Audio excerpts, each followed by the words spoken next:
옛날 조선시대 한 산골짜기에 뚜레골이라는 마을이 있었습니다. 뚜레골에는 성복이라는 청년과 달래라는 소녀가 살았는데 둘은 어린 시절부터 함께 크고 자란 사이였습니다. 달래야, 동산에 유채꽃이 흐드러지게 폈단다. 보러 가지 않을래? 좋아, 그러자. 그런데 저번처럼 너무 늦게까지 놀다가는 어머니한테 크게 혼나. 걱정 마렴. 해지기 전에는 돌아올 거니까. 둘은 따뜻한 봄날이 되자 유채꽃이 핀 동산을 논일며 햇살을 만끽했습니다. 성복이는 꽃등이를 잡거나 길쭉한 막대기를 찾아서 홀로 병정놀이를 했습니다. 달래는 유채꽃을 모아서 팔찌 2개를 만들었죠. 예, 성보가 이건 내 거고 이건 내 거야. 어때? 성복이는 달래의 꽃 팔찌를 받고 한박 웃음을 지으며 진달래 꽃으로 만든 반지를 주었습니다. 사실 병정놀이를 하는 척하며 몰래 꽃반지를 만든 것입니다. 반지를 받은 달래의 얼굴이 활짝 핀 꽃보다 더 화사하게 빛났습니다. 내 이름이 달래니까 진달래 꽃반지가 딱 어울릴 것 같았어. 그게 참말이야? 내가 받아도 되는 거야? 너 주려고 만든 건데 당연하지. 달래는 너무 기뻐서 얼굴을 홍조로 발갛게 물들이고 성복이의 품에 안겼습니다. 성복이는 달래가 품에 안기자 부드럽고 몽골몽골한 기운이 가슴팍을 타고 올라왔습니다. 평소에도 팔이나 손을 붙잡아 끌며 장난치고 놀았는데 오늘은 뭔가 느낌이 달랐죠. 오늘따라 햇살에 비춘 달래의 얼굴이 너무나도 예뻤습니다. 철없이 뛰놀던 소녀가 아니라 한 사람의 여자로 보였습니다. 성복이는 두 눈을 꼭 감은 달래에게 조심스레 입맞춤을 했습니다. 그렇게 둘은 꽃핀 동산에서 풋풋한 사랑을 나눴습니다. 그리고 장차 나이가 차면 결혼하기로 약조까지 했습니다. 둘은 그 이후에도 항상 함께 다니며 보기 좋은 한 쌍이 되었죠. 달래도 나이를 먹을수록 더욱 아름다워졌습니다. 성복이도 어깨가 떡 벌어진 멋진 사내로 자랐죠. 달래의 꿈은 성복이의 새색시가 되는 것이었습니다. 성복이도 달래를 아내로 맞이하고 싶었습니다. 그러나 사내 아이는 또 다른 원대한 꿈을 꾸기 시작했습니다. 이렇게 쭉 총구석에서 안주하면 결국 소장농이 되거나 머슴이 될 텐데 그렇게 남에게 굽신거리며 살다가 인생을 마감하고 싶지 않았습니다. 무엇보다도 달래와 결혼하면 살림살이를 책임져야 하는데 자빌로 푼돈을 벌어봐야 미래가 불투명했습니다. 출세하려면 어떻게 해야 할까? 공부머리도 없는데 어쩌지? 성복이는 힘도 세고 몸놀림도 재빠르잖아. 공부는 좀 못할지라도 근면성실하니 장사를 하거나 돈을 모아서 가게를 차리면 되지 않을까? 그것도 좋지만 나는 뭔가 큰일을 하고 싶어. 아무렴 산골 마을이라지만 우리 모두 임금님의 덕을 받고 있잖아. 사내대장부라면 그런 나라를 위해 이 한 몸 바쳐야지. 성복이는 턱을 괴고 곰곰이 생각했습니다. 그러다가 불현듯 좋은 생각이 떠올랐습니다. 바로 아랫동네의 석길이 영감이었습니다.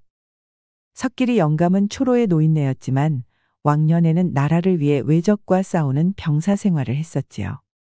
그래, 입대하면 나 같은 무식쟁이도 큰일을 할 수 있을 거야. 그게 무슨 소리야? 입대를 한다고?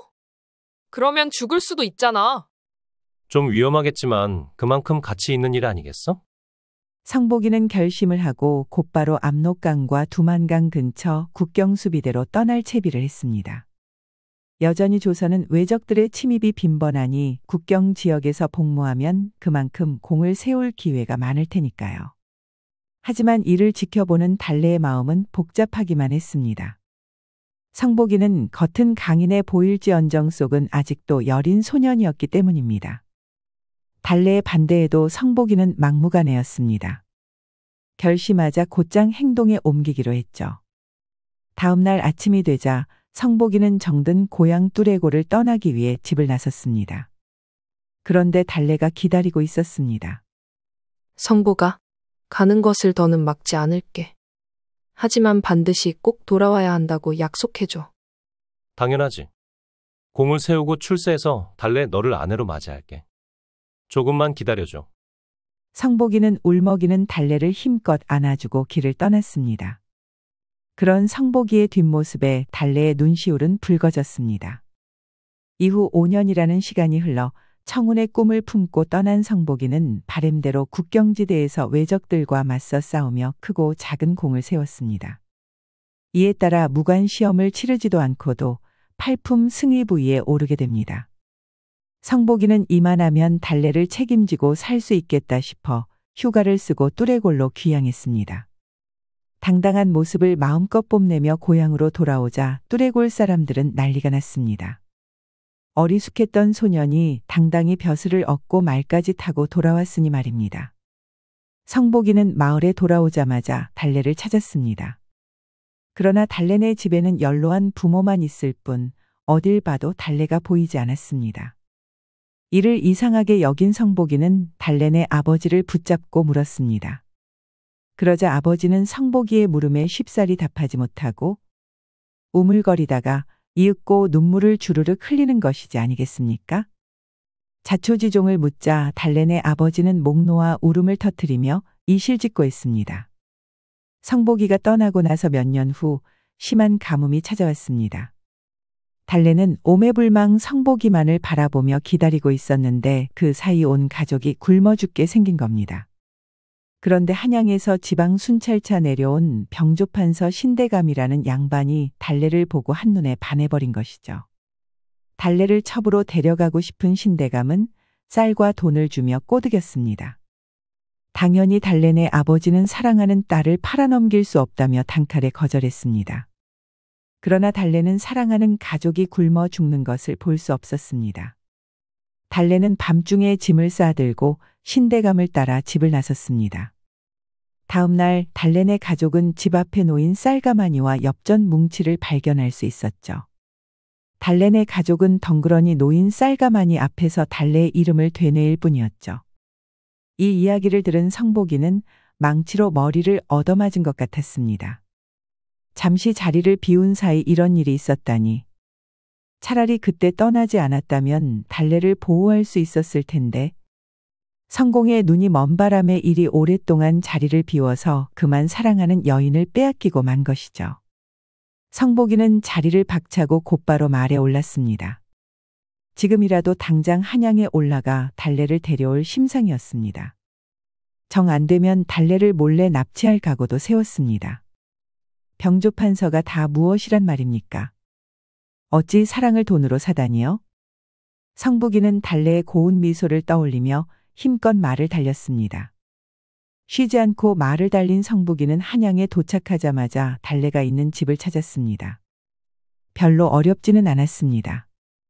병조판서가 데려온 젊은 첩의 소식은 이미 한양에서도 자자했습니다. 꽃과 같이 화려하고 달빛처럼 수려한 달래의 외모는 이미 수많은 사내들의 가슴을 흔들어 놓았습니다.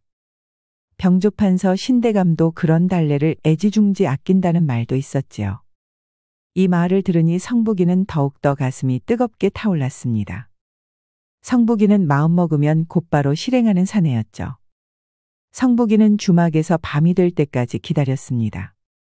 이윽고 어둠이 짙게 깔리자 검은 흙건으로 얼굴을 가리고 병조판서의 기와집에 숨어 들어갔습니다. 넓은 신대감 댁의 기와집에서 달래가 있는 안방을 찾기란 쉽지 않았습니다. 성복이는 어두운 그늘에서 몸을 숨기고 살금살금 발걸음을 옮기며 경비병들의 감시를 피했습니다. 그런데 어디선가 아름다운 곡조가 들리는 겁니다. 어찌나 간드러지고 서글픈지 이를 듣는 이로 하여금 코끝이 찡하게 만들었습니다. 그리고 퍽이나 친숙한 목소리였습니다. 바로 달래의 목소리였죠. 달래는 꾀꼬리 같은 음성으로 구슬픈 노래를 부르고 있었습니다. 성복이는 노랫소리를 따라 안방을 찾아냈습니다. 그 안에는 한복을 곱게 차려입은 달래가 가야금을 뜯으며 구슬픈 노래를 부르고 있었습니다. 달래야, 나 성복이야. 여기서 당장 나가자. 성복이는 흙건을 벗으며 달래에게 말을 걸었습니다. 갑자기 어둠 속에서 사람이 나타나니 달래는 소스라치게 놀랬지만 그것이 성복이라는 것을 눈치채고 밝게 웃었습니다. 하지만 곧바로 표정을 굳히며 고개를 저었습니다. 저는 그런 사람 모릅니다. 어찌하여 외부인이 병조판서 마님의 안방에 들어와 있는 겁니까? 지금이라도 늦지 않았으니 어서 나가시지요. 그렇지 않으면 경비를 부르겠습니다. 왜 그러니? 혹시 내가 너무 오랫동안 돌아오지 않아서 마음이 상한 거니? 그렇다면 내가 사과할게. 하지만 난 단 한 번도 그 거친 전쟁터에서도 너를 잊은 적이 없단다. 그러니 지금 내 손을 잡고 여기서 나가자. 뚜레골로 돌아가자. 성복이는 애원하면서 달래의 손목을 붙잡았습니다. 그러자 달래는 매섭게 성복이의 손을 쳐냈습니다. 그리고는 차가운 얼굴로 고개를 저었죠. 무슨 말씀을 하시는 겁니까? 지금 당장 여기서 썩 나가시오. 달래의 말에 성복이는 충격을 받았습니다. 당연히 반겨주리라 생각했는데 이렇게 완강하게 거절할 줄이야. 심지어 성복이를 완전히 잊은 듯한 말투였습니다. 이에 성복이는 강제로라도 달래를 데려가려고 했습니다. 그러나 밖에서 경비가 소란을 듣고 달려오기 시작했습니다. 성복이는 눈물을 머금고 황급히 창밖으로 몸을 던졌습니다.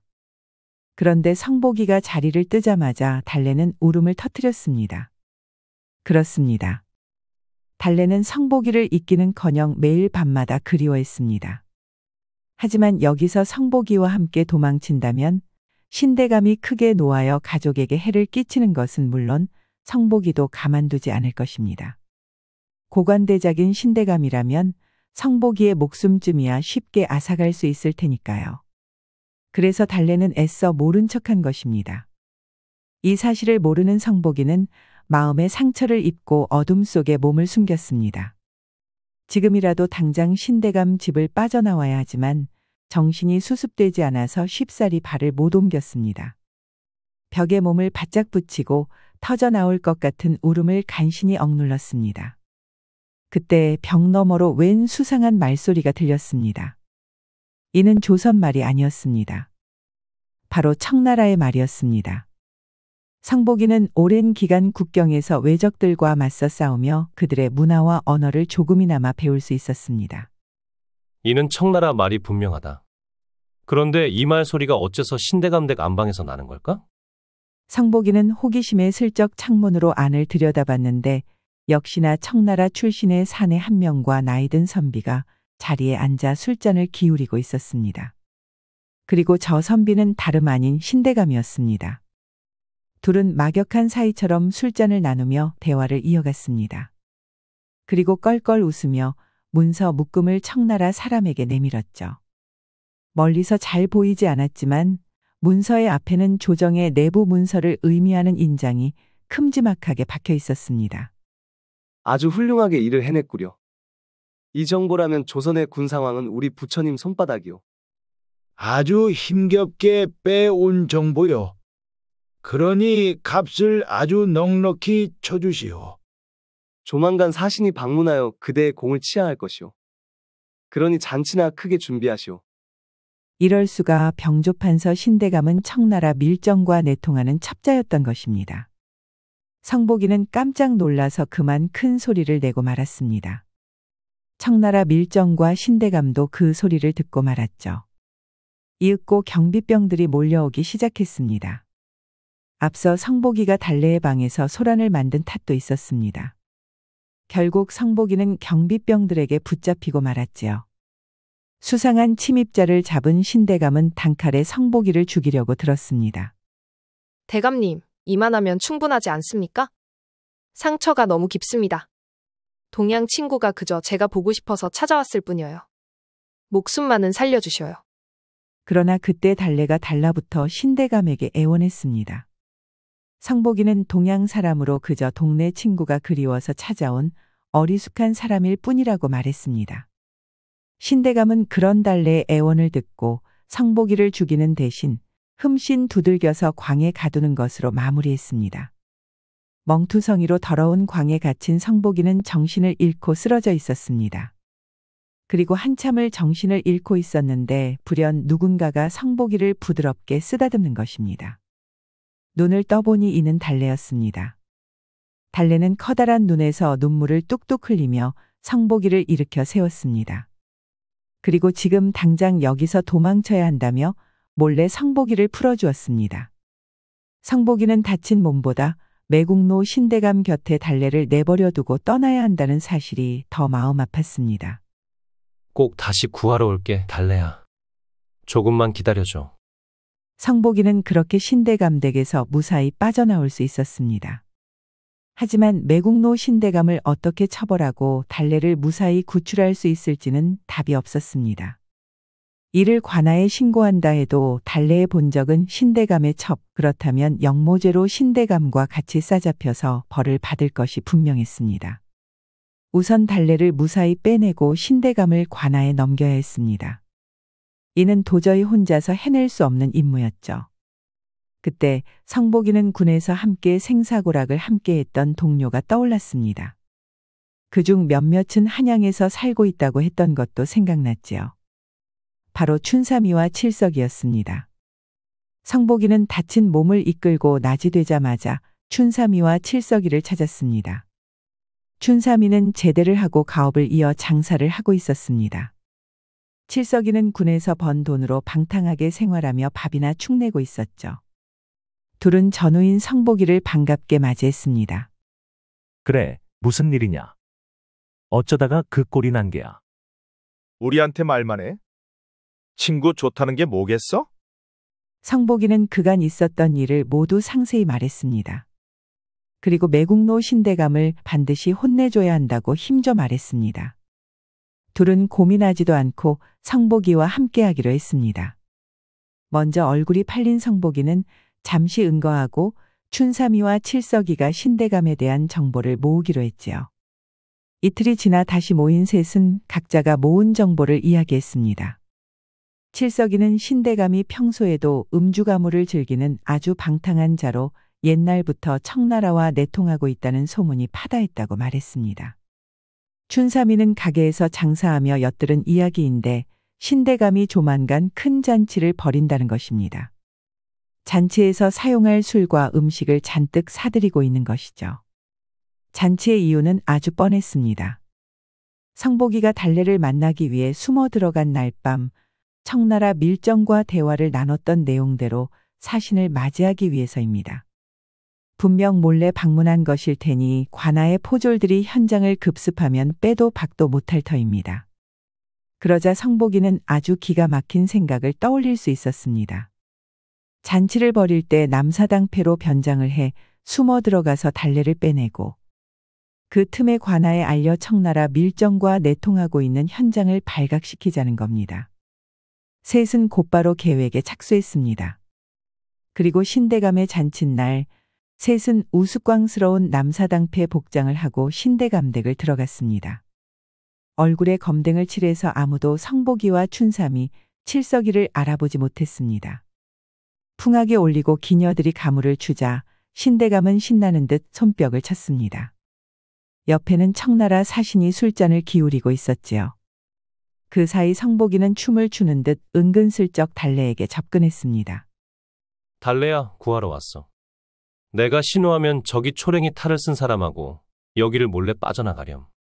성복이가 달래에게 속닥거리자 달래는 깜짝 놀라 두 눈을 크게 떴습니다.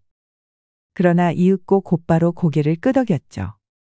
잔치가 무르익었고 성복이는 신호를 주기 위해 불을 뿜는 묘기를 부렸습니다.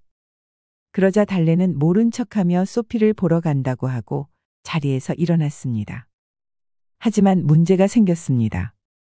청나라 밀정 하나가 성복이에게 냅다 잔에 담긴 술을 뿌려버린 것입니다. 앞에서 어슬렁어슬렁 아주 거슬린다는 명목으로 말입니다. 그 순간 성복이의 검댕칠이 씻겨지며 맨 얼굴이 드러났습니다. 신대감은 얻어맞고 도망친 줄만 알았던 성복이가 돌아온 것을 보고 기절초풍하였습니다. 청나라 밀정들은 술상을 뒤엎으며 성복이를 둘러쌌습니다. 이 겁대가리 상실한 놈이 여기가 어디라고 더러운 발을 들였느냐? 저 놈을 아주 곤죽을 내놓거라. 신대감의 부하와 청나라의 밀정들이 성복이에게 달려들었습니다. 하지만 먼저 번에 성복이는 달래가 걱정되어 가만히 있었을 뿐이었습니다. 숱한 전장을 누비며 외놈들의 목을 베었던 성복이는 호락호락한 상대가 아니었죠. 게다가 이번에는 동료인 칠석이도 있었습니다. 칠석이와 성복이는 달려드는 왈패들을 맨손으로 때려눕히며 상대했습니다. 그 사이 달래는 춘삼이와 함께 신대감의 집을 빠져나갔습니다. 성복이와 칠석이는 아비규환이 된 잔치에서 끊임없이 적과 싸웠습니다. 밀정들은 칼을 뽑아 매섭게 휘둘렀지만 성복이는 날래게 피하며 매서운 발차기를 꽂아 넣었습니다. 무턱대고 달려들던 밀정은 늑골이 부러지면서 바닥에 처박혔습니다. 칠석이와 성복이는 그렇게 적들을 모두 때려눕혔습니다. 주변은 박살이 난 집기와 얻어맞아서 쓰러진 적들 뿐이었습니다. 하지만 신대감이 보이지 않았습니다. 싸움이 벌어진 틈을 타 달아난 것입니다. 칠석이에게 뒤를 맡기고 곧바로 신대감의 뒤를 쫓았습니다.